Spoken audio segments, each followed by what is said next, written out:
संधारित्र का के इस भाग में मैं आपका स्वागत करता हूं। पिछले वीडियो में हमने देखा था संधारित्र किसे कहते हैं, संधारित्र की धारिता का व्यंजक भी स्थापित किया था समांतर पट्ट संधारित्र की। आज हम आप देखेंगे कि संधारित्र को आपस में कितने तरीके से जोड़ा जा सकता है। तो संधारित्र को आपस में 3 तरीक़ों से जोड़ा जा सकता है, श्रेणी क्रम, समांतर क्रम और मिश्रित क्रम। अब हम तीनों को जोड़ने के 3 अलग अलग क्वेश्चन कर लेंगे। तो आज का वीडियो चालू करने से पहले आप चैनल को सब्सक्राइब जरूर कर लीजिए और बेल आइकन को भी दबा दीजिए, और आप अधिक से अधिक अपने दोस्तों को भी चैनल के इस वीडियो को शेयर करें ताकि उनको भी इसका लाभ मिल सके। तो हम बात कर रहे थे कि संधारित्र को आपस में कितने प्रकार से जोड़ सकते हैं। तो हम संधारित्र को जोड़ने के 3 तरीके देखेंगे। पहला है श्रेणी क्रम, दूसरा है समांतर क्रम और तीसरा है मिश्रित क्रम। अब तीनों को हम देखें क्या कैसे जोड़ते हैं संधारित्र को। तो यदि मेरे पास 3 संधारित्र है, पहला, ये दूसरा और ये तीसरा। अब हम सोचते हैं कि ये तीनों संधारित्र हमारे पास है, इनको आपस में कैसे कनेक्ट करें। यदि ये C1 हो, ये C2 हो और ये C3 हो। ये पहला संधारित्र की पहली प्लेट है और ये वाली दूसरी प्लेट है। इस दूसरी प्लेट को अगर दूसरे संधारित्र की पहली प्लेट से मैं तार द्वारा जोड़ दूं, दूसरे संधारित्र की दूसरी प्लेट को तीसरे संधारित्र की पहली प्लेट से जोड़ दूं, और तीसरे संधारित्र की अगर और आगे संधारित्र जोड़ना है तो तीसरे संधारित्र की दूसरी प्लेट को चौथे संधारित्र की पहली प्लेट से, इसी प्रकार आगे जोड़ते चले जाइए। तो ये जो क्रम आपको मिल रहा है वही श्रेणी क्रम है। अंतिम संधारित्र की जो भी आपका हो, यहाँ मेरा C3 है, इस प्लेट को या तो हम सेल या बैटरी के नेगेटिव से या पृथ्वीकृत कर देते हैं, ये पृथ्वीकृत कर दिया। तो इस प्रकार के क्रम को ही हम श्रेणी क्रम कहते हैं। अगर मैं इस सिरे पर धन Q आवेश दूं तो यह प्लेट ये वाली धन Q आवेश इसमें आ जाएंगे। तो प्रेरण की क्रिया द्वारा दूसरी प्लेट पर कौन से आएंगे, ऋण Q। दूसरे संधारित्र की पहली प्लेट पर धन Q, प्रेरण द्वारा दूसरी प्लेट पर ऋण Q, फिर धन Q, फिर ऋण Q, और अब धन जो Q बचे हैं यहाँ पर वह पृथ्वी में चले जाते हैं, अर्थात ये धन Q आवेश तो कहाँ चले गए, पृथ्वी में। आप देख रहे होंगे कि जब श्रेणी क्रम में जोड़ते हैं तो हर प्लेट पर आवेश का जो परिमाण है वह समान है, अर्थात श्रेणी क्रम में सभी संधारित्र पर आवेश की मात्रा समान होती है। इस प्रकार के क्रम को हम श्रेणी क्रम कहते हैं, पर इस पर जो विभव आएगा वो अलग अलग आएगा। अगर हम बात करें समांतर क्रम की, तो आप समांतर क्रम में कैसे जोड़ेंगे। तो मान लीजिए मेरे पास 3 संधारित्र, ये पहला, ये दूसरा और ये तीसरा। इन सब की पहली प्लेट को जोड़ दे ऐसे, और इधर अलग से जोड़ दे दूसरी प्लेट को ऐसे। ये A सिरा आ गया और ये आपका B सिरा आ गया। ये पहला संधारित्र C1, ये C2 और ये कौन सा हो गया आपका C3 हो गया। ये जो क्रम मैंने जोड़ा है, अब चाहो तो इसको आप क्या कर सकते हो, पृथ्वीकृत कर सकते हो या नेगेटिव से जोड़ सकते हो सेल के। तो ये जो क्रम होगा वो कौन सा हो जाएगा, आपका समांतर क्रम। यदि इस प्लेट पे हम बिंदु A पर, इस क्रम में यदि हम बिंदु A पर Q आवेश देते हैं, धन Q, तो क्या देखेंगे हम लोग कि इस बिंदु पर वह 3 भागों में बढ़ जाएंगे, कुछ इधर जाएंगे, कुछ इधर जाएंगे, कुछ इधर जाएंगे। माना C1 पर कितना आवेश पहुंचा, Q1, C2 पर कितना पहुंचा, Q2, और C3 पर कितना पहुंचा, Q3। तो आप देखेंगे कि तीनों पर आवेश की मात्रा अलग अलग है, पर चूंकि समांतर क्रम में विभव समान होता है इसलिए सब पर विभव V रहेगा, पर आवेश अलग अलग मात्रा में पहुंचेंगे, धारिताएं भी अलग अलग होगी, परंतु विभव कैसा होगा, सबका समान होगा। ये जो क्रम होगा वो कौन सा क्रम हो जाएगा, समांतर। एक और मैंने कहा था मिश्रित क्रम, उसको भी देख लें। यदि मैं क्या करूं, कुछ संधारित्र श्रेणी क्रम में जोड़ूं और कुछ समांतर क्रम, जैसे कैसे, मान लीजिए पहला संधारित्र, ये दूसरा संधारित्र, ये दोनों श्रेणी क्रम में है, पर इसके साथ मैंने फिर और ये पहला संधारित्र,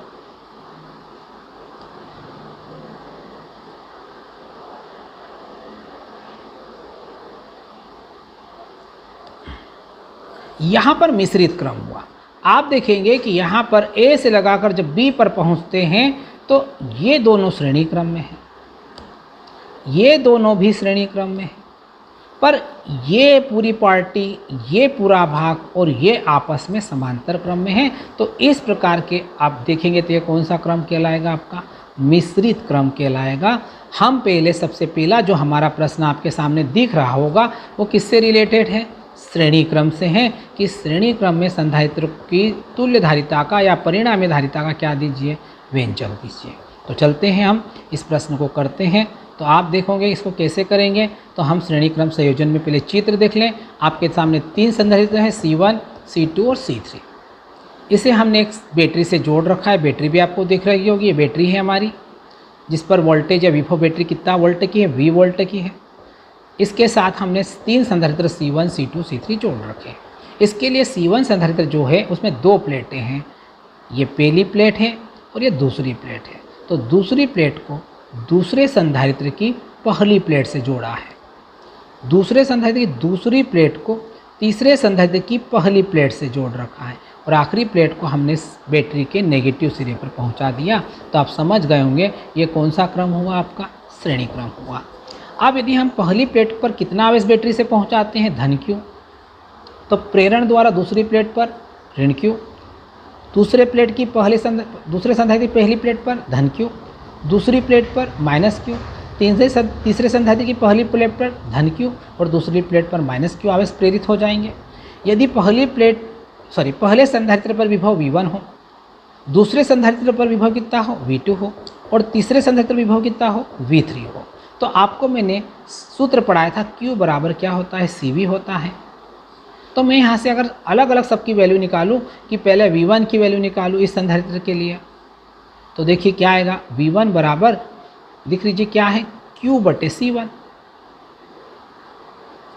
दूसरे संधारित्र के लिए क्या आएगा? V2 बराबर Q/ क्या आ जाएगा? C2 और V3 बराबर क्या आएगा? Q/ क्या आ जाएगा? C3। तो यहाँ से हम तीनों संधारित्र के क्या निकाल लेंगे? फटाफट बता दीजिए। वो निकाल लेंगे। तो देखिए इस संयोजन में सभी प्लेटों को आपस आवेश का मान समान रहता है, इसलिए ऐसा इसलिए होता है क्योंकि जब चित्र अनुसार पहले संधारित्र की पहली प्लेट को बैटरी के धन सिरे से जोड़ते तो इस प्लेट पर धन आवेश आ जाता है। अब प्रेरण के प्रभाव पर इस प्लेट की द्वितीय प्लेट पर उतना ही ऋण आवेश आएगा, आपको मैंने बता दिया। फिर ऋण आवेश से द्वितीय संधारित्र की प्रथम प्लेट पर क्या आ जाएगा? प्रेरण के प्रभाव से धन आवेश आ जाएगा। यह क्रम आखिरी तक चलता रहता है। यदि तीनों संधारित्र की धारिता C1, C2 और क्या मान ली जाए? C3, उन पर आवेश कितना है? Q है। देख लीजिए आवेश कितना उन पर? Q उपस्थित है तथा प्रत्येक संधारित्र विभवांतर कितना माना हमने? V1, V2, V3। तो मैंने आपको बताया था कि V1 बराबर क्या हो जाएगा? ध्यान से देखिए आप खुद ही। V1 बराबर हो जाएगा Q/C1, V2 बराबर Q/C2 और V3 बराबर Q/C3। अब हम देखें कि बैटरी का कुल विभव कितना था? V, और संधारित्र के सिरों पर विभव कितना आया था? V1, V2 और V3। तो तीनों का प्लस कर दें तो वो V के क्या आएगा? बराबर, अर्थात V बराबर V1 + V2 + V3। V1 का मान Q/C1 है तो यहाँ रख देंगे V1 की जगह पर, इसकी जगह पर।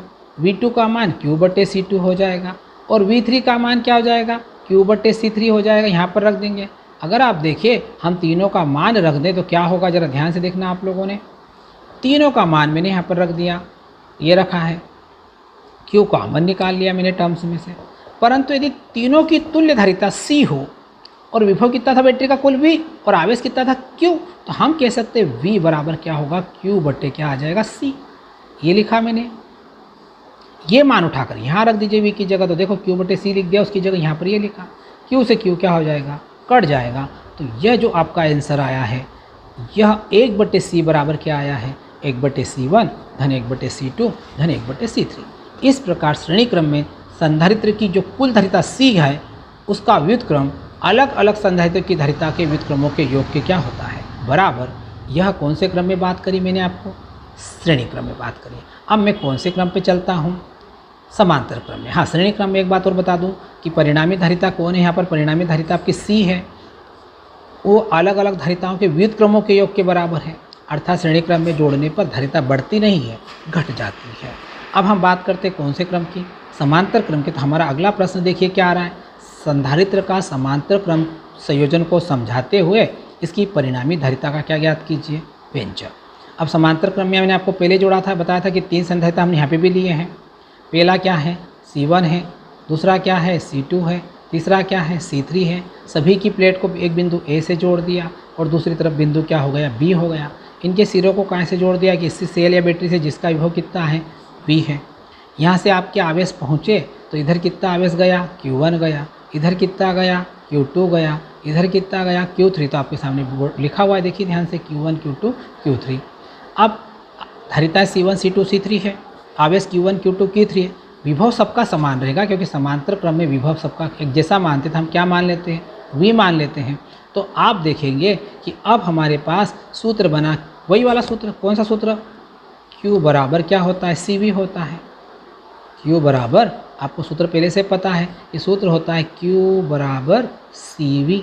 तो पहले संधारित्र के लिए Q1 बराबर CV1 हो जाएगा या VC1, Q2 बराबर क्या हो जाएगा, VC2 और Q3 बराबर क्या हो जाएगा, VC3।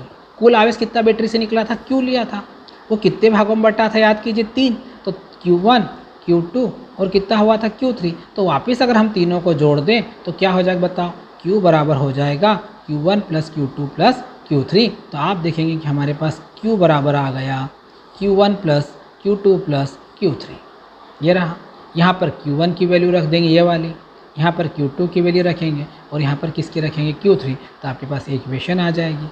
सभी में से क्या निकलेगा कॉमन, V कॉमन निकल जाएगा। आप देख लीजिएगा, सभी में से V क्या निकालेंगे हम लोग, कॉमन निकालेंगे। तो अब हमारे पास बचेगा, अभी V कॉमन निकालते हैं लेकिन उसके पहले हमने एक सूत्र और लगा दिया कि Q बराबर क्या होता है, CV। तो हमने Q की जगह भी CV निकाल दिया, V कॉमन निकाला, V से V क्या हो गया, कट गया। तो हमारी तुल्य धारिता का व्यंजक इस बार श्रेणी क्रम में क्या आ गया, C बराबर C1 plus C2 plus C3। यही श्रेणी क्रम में तुल्य धारिता का व्यंजक है।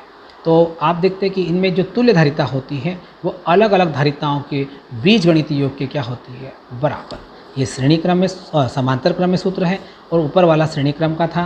श्रेणी क्रम में सूत्र क्या होता है, एक बार फिर देख लीजिए, 1/C बराबर 1/C1 धन 1/C2 धन 1/C3 ऐसा होता है। समांतर क्रम में क्या होता है, सीधा जोड़ देना है आपको संधारित्र का। इसके क्वेश्चन भी आते हैं, हम अगर उस क्वेश्चन को 1-2 देख लें न्यूमेरिकल से कैसे करना, तो जरा ये चित्र आपके सामने आया है। अब इस चित्र को देख लीजिए। चित्र पहला है कि हमारे पास इस पूरे सर्किट की तुल्य धारिता का क्या ज्ञात करना है, व्यंजक ज्ञात करना है। तो आप देखेंगे कि हमारे पास एक संधारित्र C1 है, एक C2 है, एक C3 है और एक C4 है। अब क्या देखने को मिल रहा है कि ये दोनों संधारित्र आपके समांतर क्रम में हैं। तो आपको बता दूं कि C2 और C3 कौन से क्रम में, समांतर क्रम में। तो समांतर क्रम में सूत्र क्या होता है, दोनों की धारिता सीधे जुड़ जाती है। तो इन दोनों की तुल्य धारिता कितनी निकलेगी मिलाकर, तो हम अगर उसको C डैश मान लें तो C डैश बराबर होगा C2 प्लस क्या होगा, C4, सॉरी C4, हाँ C3 है क्या, हाँ C3। तो C3 हो जाएगा। तो अब हम देखें कि C डैश बराबर क्या हो जाएगा, हमारे पास C2 की वैल्यू भी 2 माइक्रोफेरेड, C3 की भी 2 माइक्रोफेरेड। तो 2 और 2 कितने हो जाएगी, 4 माइक्रोफेरेड। तो ये दोनों की धारिता कितनी आ गई, 4 माइक्रोफेरेड। अब हम बात कर लें कि अब ये बचा है आपका पास कौन सा, C1 और C4। ये C1 है और ये C4 है और इन दोनों को मिलाने से नया बन गया C डैश। ये कौन से क्रम में हुए, सबके सब श्रेणी क्रम में। तो श्रेणी क्रम में धारिता होती है 1/C बराबर 1/, पहला कौन है आपका, C1 है, ये C1 है तो C1 आ गया। इनको मिलाने से क्या बन गया था, C डैश बना था तो 1/C डैश आ जाएगा। और एक और है हमारे पास C4, तो 1/ कितना हो जाएगा, C4।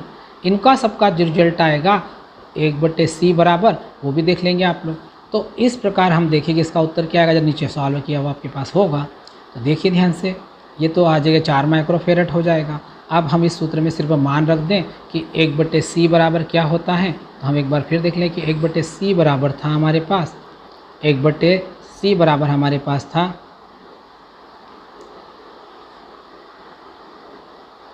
1/C1, 1/C डैश और 1/C4। इन सब का मान रख दें आप लोग। तो C1 की जगह कितना माइक्रोफेरेड है, 2, C डैश कितना आया था 4 और C4 कितना था 2। तो ये सब मान मैं यहाँ रख रहा हूँ। यहाँ पर आ जाएगा आपका कितना आ जाएगा, 2 आ जाएगा। यहाँ पर आपका आ जाएगा 4 और यहाँ पर आपका क्या आ जाएगा, यहाँ पर भी आपका आ जाएगा 2, तो 1/2 1/4 और आप इनको प्लस करके इसका सॉल्यूशन निकाल सकते हैं। तो ये हमने देखा श्रेणी क्रम संयोजन किसे कहते हैं और समांतर क्रम। धन्यवाद। अब हमारी यह यूनिट लगभग समाप्ति की ओर है। एक 12वां पार्ट आप देख रहे थे अभी। चलिए आप लोग बहुत बहुत धन्यवाद। जय हिंद, जय भारत।